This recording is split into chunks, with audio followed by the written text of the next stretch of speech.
Good morning, Green Room. So we have sell setups here, some with the trend, some counter trend. So we're going to see how much this market can produce on the downside. Hasn't been very lucrative betting on that lately, that's for sure. So good morning. So we've got these, I'm looking at starting with the futures here, and we've got these topping tails. Yesterday on the Fed announcement, the market went into an exuberant happy mood as it blasted to the upside. And at the latter part of the day, I guess when it didn't blow off into the stratosphere, sellers came in and said, oh, maybe there's a problem. So we'll see. The trend is still up here, obviously, looking at the NASDAQ 100 futures here. And there's no doubt that buyers just decimated bears on the attempted reversal right here. It's true, Alex. It seems exuberant. And, just looking at this chart here, while, the market, from different perspectives, I mean, the markets are going up now with minor corrections for almost 10 years. And I don't know that that's ever happened. Maybe it has. I'm not a historian from that point of view, but compared to 1999, where it was obviously exuberant, where it was a mania, where the markets just went vertical. And you can't say that this is vertical. I mean, if we go to a monthly or a yearly chart, maybe it does. We could go to that, but not time for that right now. But just looking at this daily chart, you can't say that this is exuberant. I mean, the correction in a short amount of time was, pretty sharp, from the September, October highs down to the post-Christmas low. So the ability to come back from that is impressive for sure.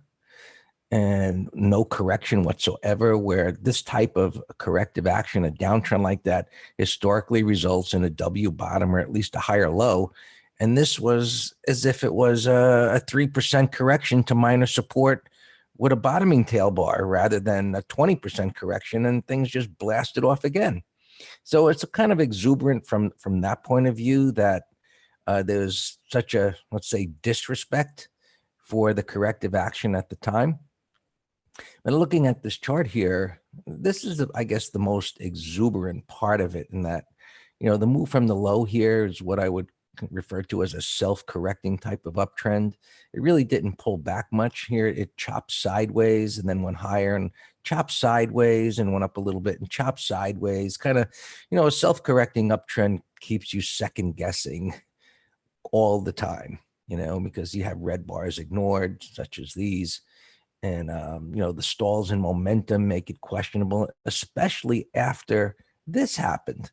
So, as this is going up, and now this move up where you can't say it's self-correcting, it just blasted, just wide range bar igniting and up and up and up, not breaking a prior bar's low. And now we've got that topping tail from yesterday. And so far today, we've got an inside bar.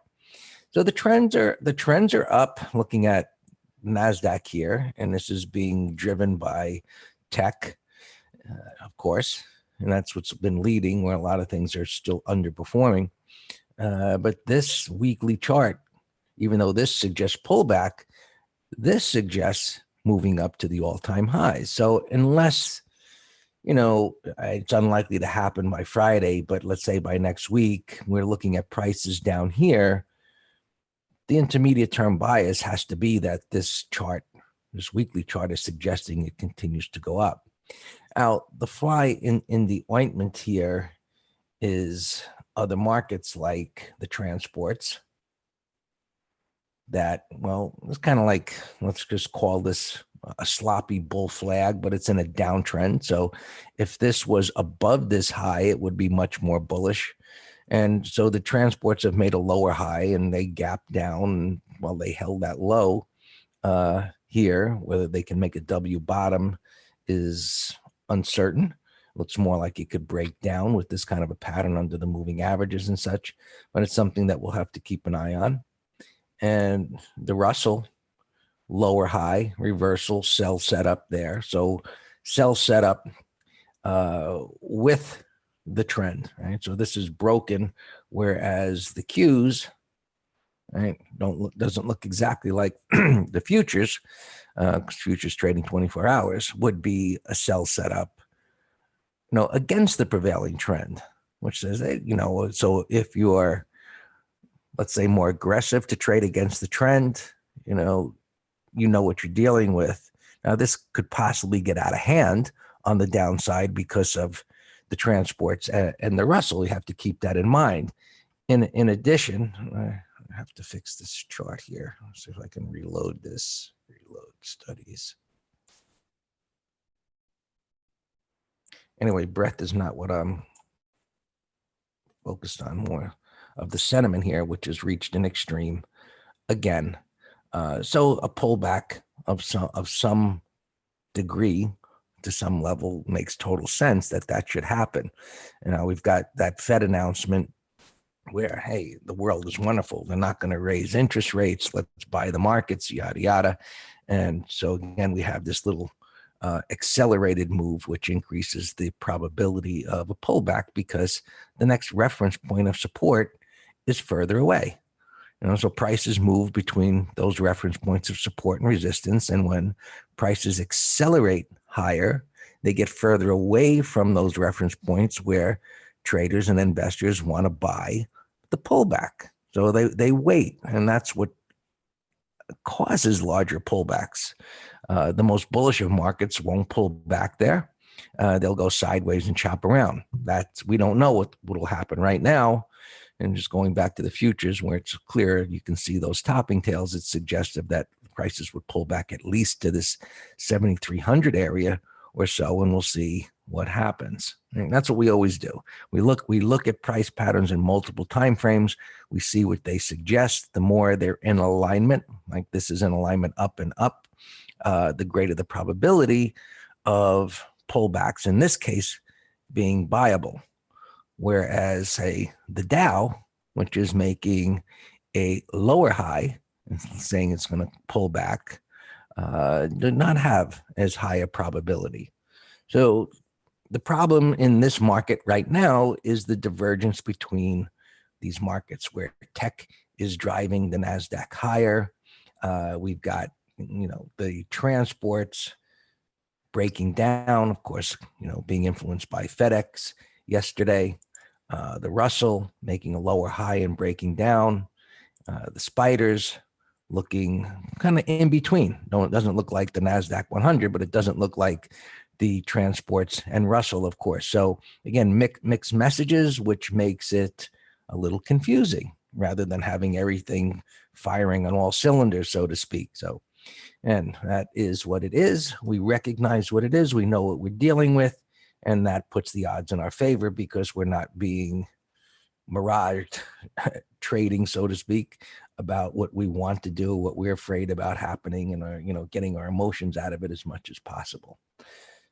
So let's look at bonds, which are blasting up here, which, as I mentioned yesterday, is going to catch the attention of the markets because the shortest term yield curve inverted already.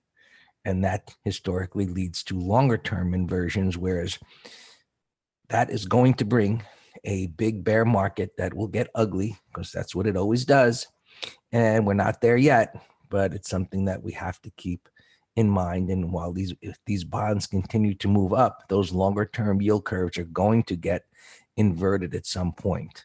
There's a lead time as to when the market takes notice of that. Historically, it's been months, if not longer than months.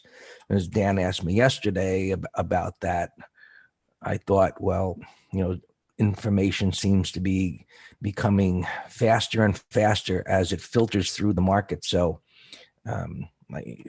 September, October, there was just a thought that it might happen and the markets went down, which was included with, China worries and such, which come back and forth almost week to week or day to day, that raises its head. So we're going to have to keep an eye on this at some point. It looks like bonds will continue to move up, yields will move down, yield curves will invert, and this long-term bull market party will come to an end, and there'll be a correction for a period of months or a year, and then it'll resume its uptrend because the markets will find a way to go up forever sooner or later. Right? Gold had that big reversal yesterday on the Fed saying, oh, everything's fine. We don't need to do anything, which raises inflation fears. And so gold started to move up. Oil here has been in a nice bull market. It looks like it can continue to go higher. Concern, keep an eye on, is the fact that the dollar fell pretty hard yesterday. So you want to keep an eye on that. And while it's here at major support, if this continues to drop, oil may not continue to do so well. So the oil stocks looked like they were perking up very nicely yesterday, and look like they can go higher.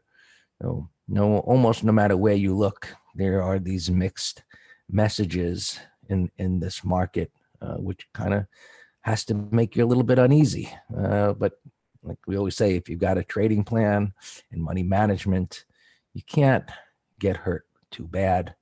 You may incur some calculated losses, but nothing's going to take you out of the game.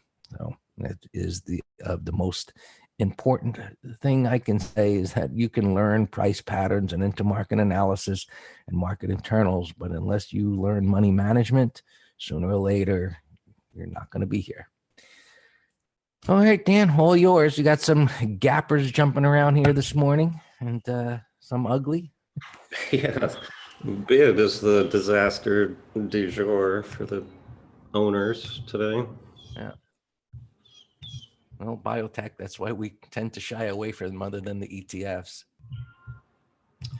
Yeah, and sometimes we make an exception for the very biggest mature ones, and some could argue that bid fits into that description. But there's, what did I just do?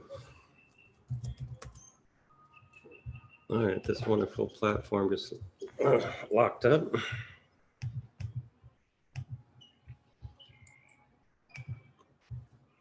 Beautiful. Shoot, well, I won't have my gappers. And I'll display charts about whatever you want to me to bring up.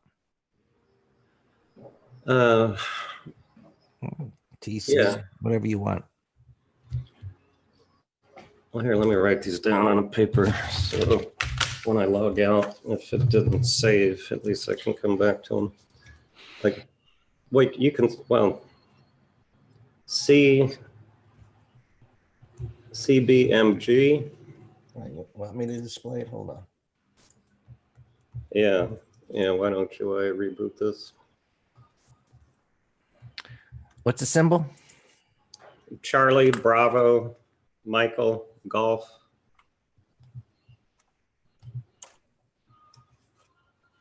These are all just gaps for you to analyze. That's a big mess. Right. 1650, it's gapping down, but down to the bottom of the trading range. Right. Here's some earnings, CSIQ.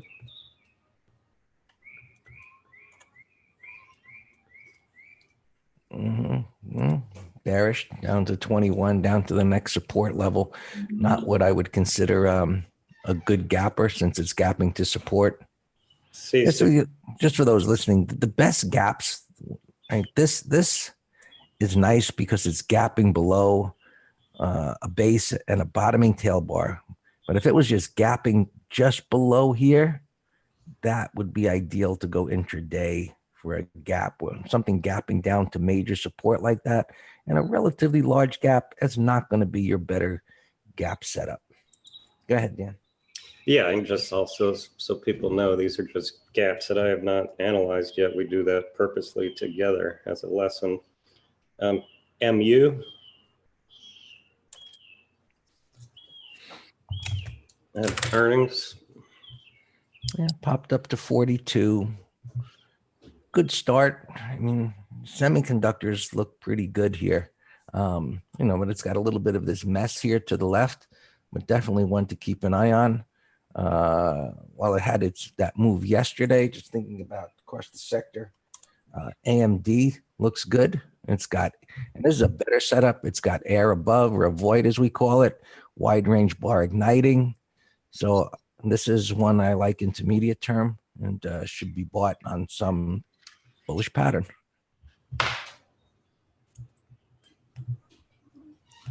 All right, I'm taking it back.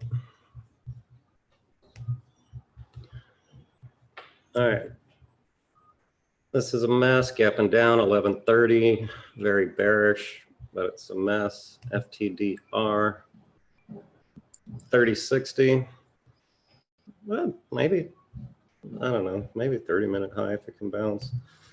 CCL earnings 5630. Maybe kind of sell setup. CAG 2455. It's gapping way up here. And just like Greg said, the gaps that we like, he mentioned on the CSIQ. So just hypothetically, if this one were gapping, 2350, look at the higher low on the weekly, that would be a beautiful gap.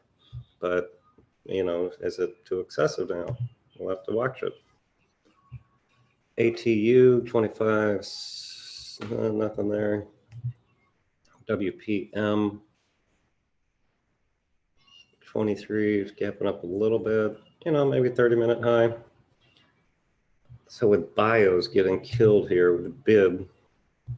So yeah, this was what I was about to say before it froze up, that a company that's been around this long, you would, I could see somebody thinking, yeah, I know it has gap risk, but, is this thing really going to gap down, up or down 25%? Well, guess what? That's exactly what's happening today. Gapping down 25%. 231. Wow. I mean, when you can't even see the gap on your daily and weekly or monthly charts, what I have displayed, that's a nasty gap. Let's go back here, 230. So it's gapping down to this 2016 low, but all of this now is overhead resistance. So although we might get a short-term bounce, we just got to wait and see where buyers are going to step up. The 15-minute pre-market chart right here, upper right. Well, let me change this one. It's bearish. So I don't know where it's going to go, but when I see disaster gaps or sell-offs, I always like watching them because volatility is going to be through the roof, and we'll be looking at them for put spread candidates once they give us a pattern. We'll also be watching the sectors here. XBI 8930, no real pattern. IBB, it's the other ETF. 109.74. I could see that one maybe as a day trade short. We'll keep an eye on it. Let's look at opens now. Urban, we have a call spread, it's fine. CGC, we have a half lot of a put spread. KHC, we're short stock. MJ, we have 3 different trades on. We're long the ETF, which we converted to a cover call yesterday. Put spread and a call debit spread. Netflix, we have an iron condor, and just unfortunately, I did not put a stop in. But I mean, a little bit of common sense here that even if I did have a stop, which I should have, it was just an inadvertent, there's only 2 choices. You stop over yesterday's high or the prior day's high. That if we get a 1, 2, 3, then tomorrow, that is a definite directional. PYX, we have a put spread. WMB, we're long stock, looks great. Texan, we have a covered call. Stamp is on my short watch list. BXS, we shorted the stock. No, we didn't. We have this. I'm getting these BSXs transcribed. This is a bearish 1, 2, 3. BXS. BXS, we're short stock yesterday afternoon. And Schwab, we shorted yesterday. Continuation sell setup. MRO, when we were scanning yesterday afternoon, I like oil and the long, and banks short on a bounce. They just got killed on the hourly charts. Look at STI, I like on a bounce. Some others that we found scanning yesterday, TPR is weak, Mattel weak. Roku is a sell setup, and we talked about this to hit the stop that I had posted. Some of you, including Greg, stayed in. Tilray, we have a covered put. We shorted stock yesterday on the breakdown, and then when it reversed, I legged into a covered put, which is the opposite of a covered call. EPD is on my long watch list. Let it consolidate for a few days. AMD, we talked about. MRK was on my long watch list, but we stayed away because of FOMC. DHR is strong. Nothing didn't budge with the market sell-off. That still looks great.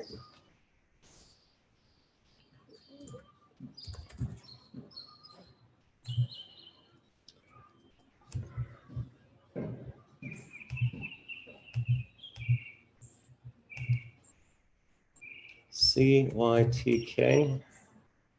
We have this one, maybe it's gap and crap candidate, but we need a turn before we mess with it. SYK is a beast, watching that. Weight Watchers is weak. Wage, been watching this for a couple days. UMPQ. We missed our entry there, but it was a nice pattern. The entry was yesterday under Tuesday's low. So I'm going to take that one off. We missed it. TERP, I have as a possible core long on a pullback. Look at that. Climactic, retest, bear sandwich, broke out, consolidation, broke out, consolidation, broke out, volume. I wonder why the volume doesn't work over here. But we need a pullback, and this thing might go to 20 bucks.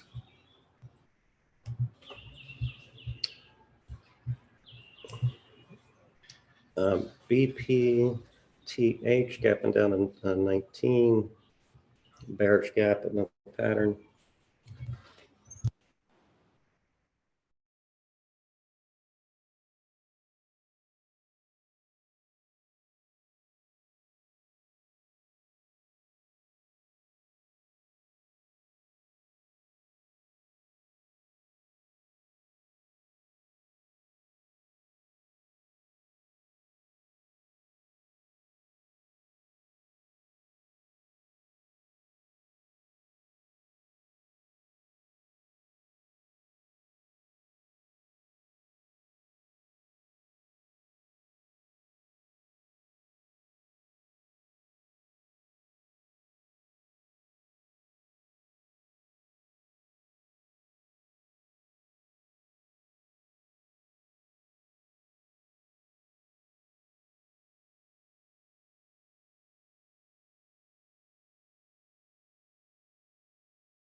Yeah, no, sorry. I was talking to a neighbor there, but we're done. That was my last gapper. FedEx from yesterday, it's a mess. Stone is bullish. I was watching this on a pullback. LOW, we were wanting to buy that and do a put spread over this high, but it gapped over it. FTV is on my list still. Look at that beautiful consolidation.